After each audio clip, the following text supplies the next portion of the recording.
Hey guys, welcome back to the Kool-Aid Podcast. Welcome back to another video. Welcome back to another match reaction. Guys, unfortunately, Barcelona has lost El Clasico. Barcelona have lost El Clasico 1-2. Real Madrid, they take the 3 points. They are now leaders in La Liga. As you guys can see, 28 points. Barcelona in third with 24. This is our first loss of the La Liga season. We were undefeated coming into this game, but that is no longer the case. Barcelona have dropped points against Real Madrid, and it's a tough one, boys. It's a tough one because Barcelona, they throughout most of the game, they completely dominated Real Madrid. They were the better team by far. They put in a fantastic performance. They dominated for 70 minutes, but Barcelona they ran out of gas, and Real Madrid they took advantage of that. And two great goals from Bellingham and gives Real Madrid the victory. And we're going to talk about every single player specifically. We're going to talk about Barcelona. How did they lose the game? We're going to be talking about Real Madrid as well. How did they win? We're going to be talking about the impact that both coaches have had. But guys, if you guys want to tune in into the video, make sure to go on my Twitter page. That way, you guys can basically just join, and then we can also like talk about the game. We can debate. I want to know your guys' opinions on the match. But it was a tough one. It was a tough one. But let's just get straight into it and let's talk about it. Barcelona, they crumble. They absolutely crumbled. And there's one place to start, and that is Marc-Andre ter Stegen. Marc-Andre ter Stegen, guys. I'm gonna go on a little rant right here. Marc-Andre ter Stegen should have left this clubs after A2. After A2, ter Stegen should have never stayed at the club. Ter Stegen in the biggest of matches, is always a liability. For Jude Bellingham's first goal, now I understand this is a great strike from Jude Bellingham, but that should not have gone in. Ter Stegen, if he puts a hand to that, it's a great save. Real Madrid they don't come in this game. Ter Stegen just absolutely doesn't put a strong hand to it. He doesn't even get to the ball, and what should have been a great save, Ter Stegen just once again absolutely fumbles. And then we have to talk about his the second goal in which Jude Bellingham scores, and Ter Stegen found in no man's land. Found in absolute no man's land. Ter Stegen nutmegged once again, and just proving just how much of a liability he is in goal. But just talking about the rest of the team, Barcelona they lined up with basically five defenders. They lined up with Balde, Inigo Martinez, Christensen, Araujo, and Cancelo. Just Cancelo, he did play as the right winger. In midfield, you had Gundogan, Gavi, Fermin Lopez, and up top you had Felix and Ferran Torres. I thought the team overall through the majority of the match, the entire team played well. I thought Araujo and Gavi, well, you know what? Let me not talk about Gavi because Gavi deserves like a whole section just by himself. Araujo, absolutely fantastic, guys. He locked down Vinny. He locked down Mendy. Araujo did not let Vinny out of his pocket once, and he was absolutely fantastic throughout the entire night. And just talking about Vinny, guys, this guy's an absolute clown. This guy is such a crybaby. At the end of the match, let me show you right here.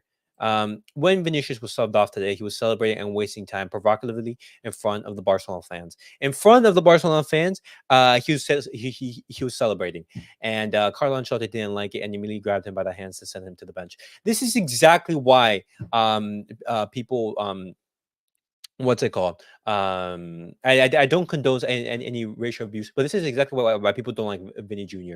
It's because of these actions right here of just basically celebrating in front of the opposition and provoking them. This is why people don't like you. And then he what's it called? And then he cries about it on social media. But just talking about the defense, I thought the team played brilliantly. Balde, he had a good couple of runs. Just once again, his final delivery is missing at times. Balde, he can't get that final ball, that final pass in which can be turned into goal scoring opportunity. But he did play very well. Inigo, absolutely fantastic. In multiple instances, he was clutch, making some key saves on Bellingham, on Vinny when they were hitting on the counter, and Christensen as well. But guys, when we talk about the midfield, Gundogan, he did get his first goal with Barcelona, and just like it opened up the scoring. And it's tough because we didn't get the win, but Gundogan was absolutely great. And guys, by far the best player was absolutely Gavi. Gavi was once again world class. He just shows that he's the best player so far in this team. Gavi has been once again outstanding. He was literally him and Fermin Lopez were absolutely dominating Real Madrid's midfield for the majority of the game. Bellingham, Tchouameni, Cruz were absolutely in his pocket. They couldn't create anything. Gavi was recovering. He was literally everywhere, and it's such a shame that we didn't win this game because this should have been a game in which Gavi would have been praised. We'd be talking about it. But yeah, Andre, just what's it called? The subs of Leo and Romeo killed us. Two of the players, which it's tough because Xavi's substitutions did not help the team whatsoever. Lewandowski coming back from a 1 month long injury, it just showed. His touches were poor. His running on the ball was poor. Him dropping into the midfield was poor. He was messing up attacks in the build up play. It just everything from Lewandowski today was poor, and it's just like I don't know if it was the smartest decision to sub off Ferran Torres because Ferran Torres he did look sharper, and it does make sense. Lewandowski is coming off basically a month long injury, and then guys order mail just like he didn't track Bellingham for that second goal. Bellingham, Romeo was supposed to be tracking Bellingham, but just he didn't do that. And I'm sorry, guys. In these type of matches, it just shows that but in the biggest of matches, Romeo is not going to be playing for Barcelona. It's just that simple. Romeo should not be anywhere near the starting 11 when playing games of this caliber, and it's such a shame. It's just a shame. But you also guys have to give credit to Fermin Lopez. Fermin Lopez was absolutely outstanding. He hit the post, and if it was for some better finishing, Barcelona could have gone into the second half with 3-0. Because it wasn't just Fermin Lopez that hit the post, but it was also Inigo Martinez, and he actually gave a fantastic pass to Ferran Torres. And his distribution overall was absolutely amazing, and top quality center back that we have. But when we talk about up top, Joao Felix, he did have one moment of brilliance, which was that nutmeg on Rudiger, but overall just didn't show up. And the same thing for Ferran Torres. Ferran Torres, when you praise his game, you're praising more of his off the ball contribution rather than those on the ball, and Cancelo as well. And it's tough. It's tough because this was a game, as I said, that should have been Barcelona's. Barcelona, they dominated most of the game, and it's very difficult. Bellingham, Real Madrid in general, they absolutely ghosted. Barcelona, they dominated Real Madrid. Bellingham as well. Everyone in Real Madrid was poor until roughly around the 70th minute mark, in which Barcelona they were running out of gas. And as I said, it makes sense. These players have been playing 90 minutes basically for the past couple of games because of all these injuries. And so when you're playing a high intensity game, you're going to be exhausted. And Jude Bellingham, he took advantage of that. Bellingham with amazing strike, which Ter Stegen could have saved. And then in the last couple of minutes, he basically gets the winner. But guys, now let's look at social media and let's see what social media is saying. But let's see. No use commenting on Ter Stegen because we're stuck with him till 2028. Need to work around his deficiencies and try not to lose our heads in defense because the moment we do, it's curtains. He ain't ever gonna bail us out. And it's tough, man. This is what what clutch game winners do for you. Ter Stegen is not one of those. In Anfield, in Roma, what's it called? Against Bayern. In Europe, he's been an absolute liability. In the biggest of games, as I said, you just can't count him. Or Romeo's performance, it wasn't good. It wasn't good tonight. And it just shows like, hey, we signed him to be a stopgap, to be that body in midfield. And it's frustrating. Barcelona threw this game away. It wasn't like they got outplayed, not even close. And Freeman, you're completely right. Barcelona actually outplayed Real Madrid for most of the game. Barcelona, they dominated. It should have been a completely different scoreline. Just they didn't take care of their advantages, and they suffered for it. It's that simple. Bellingham is probably a dozen goals. It's probably a dozen goals and winning La Liga away from winning the Golden Ball. Watch this space. And this is true. What went wrong for Xavi's Barca? I wouldn't say this is actually like Xavi's fault for this loss. I would say his substitutions were on par, and that's what costed Barcelona. But overall, I think he completely outclassed Carlo Ancelotti once again. And this is what this quote says. I see Xavi revisionism and hate has already started after our players missed sitters out 1-0 and Ter Stegen turned into a hologram. What a fucking fan base, man. You deserve Bartomeu and Koeman all over again. Xavi has done wonders with the squad so far. Those substitutions, they were questionable because Lewandowski and Oromel, they did not impress. And even Rafinha, he lost the ball way too many times and it should have been a different scoreline. Maybe instead of Rafinha, you bring on Lamine Yamal earlier, and you keep on Fermin Lopez. But then again, the players they are getting exhausted, and I just know that on another day, we get the 3 points. But yeah, I mentioned that um, the first half was insane, and we should have easily been 3-0 up. But oh well. Lewandowski is such an embarrassment. Has been here for quite a while now, and has never stepped up any big games. Hopefully, Saudi takes this guy away. Uh, and it seems Jude Bellingham is going to be winning the Ballon d'Or next year. But he looks like the clear favorite. But talking about Lewandowski once again, guys, yeah, yeah. And when you think about the game away at the Allianz, when you think about his games and the biggest of games, especially against Real Madrid, he hasn't been there. He hasn't been there. Um, but let's keep going. In hindsight, the Lil and Romeo subs are bad. But let's be honest, Fermin was on a yellow, and no coach in his right mind expects a seasoned veteran like Leo to put on a shit show like that. Calling Xavi out makes no sense. Exactly. Like Xavi can't be criticized for his subs, but once again, what can you do? Like you don't have the options that you would have on the bench. I hate losing like this, man. These type of losses are the absolute worst. Low expectations going in, building up confidence throughout the match, and still eating an L at the end. I'm sad as hell about this one, fellas, and stuff. Dominating for 70 minutes, taking the lead, not playing a foot wrong with 8 starters unavailable, then an unstoppable goal and an erroneous touch ruins it all. This is the most painful I've been about football for a long time. I can't explain what's going on with Bellingham. It doesn't make sense to go from what he was last season to come to Madrid at 20, playing a completely different role than essentially mimic the goal scoring inevitability of CR7 in his prime. It doesn't make sense. Well, I mean, you give criticism, you give props to Jude Bellingham. Jude Bellingham was clutch today. I'm saying clutch because he did not perform well. When you look at the overall performance from Bellingham, he did not have a great game. He was absolutely locked down by Gavi, locked down by Fermin Lopez, and if it wasn't for Ter Stegen, it stays like that. Lewandowski's Barca legacy is sending Barca to Europa, losing the Pichichi to a 20-year-old midfielder, disappearing in big games, failing to tie 1/5 of Suarez's boots, all while watching Kane make a mockery out of his Bayern legacy. Football is healing. Well, of course, it has to happen when Lewandowski is with us.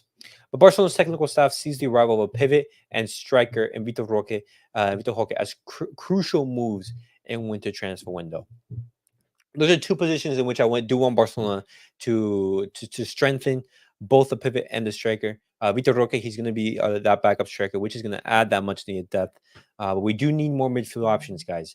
But if don't think that a huge pivot is going to be coming. Don't think that Zubamendi. Don't think that Kimmich or Barcelona's going to be spending big on a pivot in January. If Barcelona's going to be spending big in for that pivot position, it's going to be in the summer.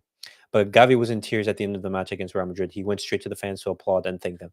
Bro, I don't blame Gavi whatsoever for this performance. Gavi was world class, and it's such a shame because this performance from Gavi should have been rewarded, and every single player should be going and apologizing to the club for this atrocious performance and absolutely crumbled in the second half. I suspect I'm going to see a ton of hyperbole on the timeline, but conceding a freak momentum swinging goal against a side like Madrid is extremely difficult to negate, not least with a highly inexperienced side. Xavi should have responded differently. A lot, a lot of things should have changed, but I still maintain that we saw more positives than negative, especially under the circumstances. It's never fun losing a classical, worse to a late minute winner. But you got to amplify the positives, of course, which there are many, especially as a player. The intangibles matter. Heck, the intangibles cost us the game. Oh my god, stuff. Yeah, man. You can blame Xavi for substitutions all you want, but you can't go 90 minutes against them without making subs. The team was clearly gassed. that we didn't make any good options on the bench due to injuries is another story. Yeah, I mean, guys, I'm looking at social media and everything, and everybody's saying the exact same thing. But guys, I want to know your guys' thoughts. Well, what do you guys make of the game? What are your opinions? Referee, Xavi, in the dressing room, they are talking about a penalty kick. I don't know, but that is not the important thing. We did not lose because of the referee. We lost because we were not effective. Once again, Inigo Martinez, he hit the post through a corner. Fermin Lopez, he hit the post through a good recovery from Gavi. And once again, when you don't take care, when you're not clinical in front of goal, how can you expect to win the match? Especially when you're playing against Real Madrid. It's that simple. We're horribly handicapped until we get a top class and competent DM. That's the ultimate reality. Just look at Romeo here before Bellingham's match winning goal. And Xavi had to bring Romeo on because Firmin was on a yellow for a long time. Plus, he's what's it called? He's 20, he's an inexperienced player and he was getting gassed. But this is the sequence of play right here. Jude Bellingham beats Romeo for pace, gets into a very good position. And he's basically all alone in front of Ter Stegen. The future is still in our hands, man. The performance was good, but honestly, I could tell everyone that Frankie was out and Pedri was out. But when are they all out ever fit? No Classico. It's going to be 4 different players who will be unavailable. What's the point?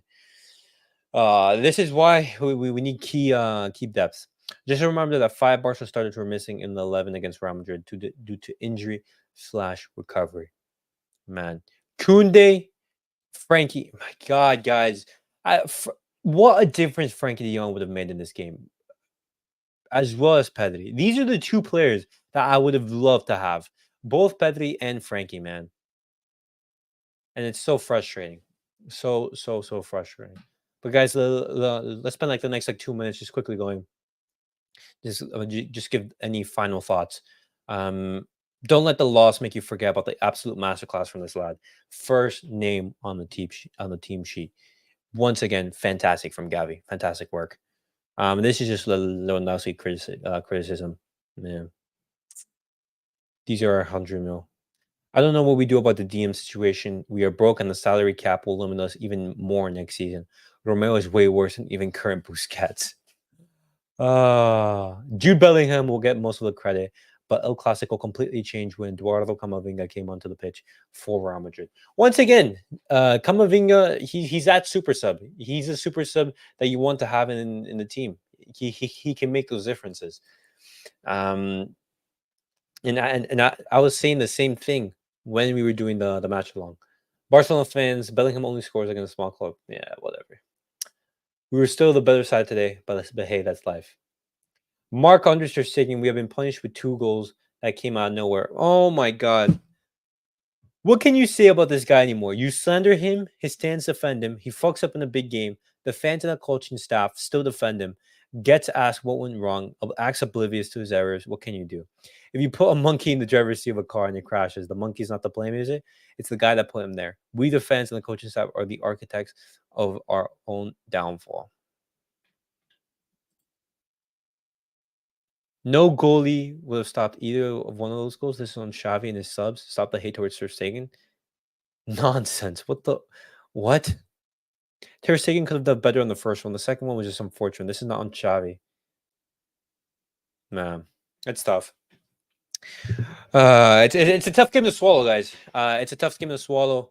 This should have been a much better performance. A much better ending to the performance. Apologies for that. But once again, we do have to keep in mind that the season is long. There's tons of matches to be played. We did lose El Clasico last season, and we still won the Liga title. So we'll keep our heads up. We move on to the next game, which is going to be against. It's going to be against Real Sociedad next weekend on Saturday. But it's a tough one. It's a tough one to swallow because it should have been a much better Barcelona ending to the performance. It should have been 3 points. But guys, let me know your guys' thoughts on the match. What do you guys make? I want to hear from you guys. But as always, guys, thank you guys all for watching. Thank you guys for tuning in. Make sure to follow me on all of my social media platforms. Everything is posted down below in the description. But as always, guys, Like, subscribe, and comment.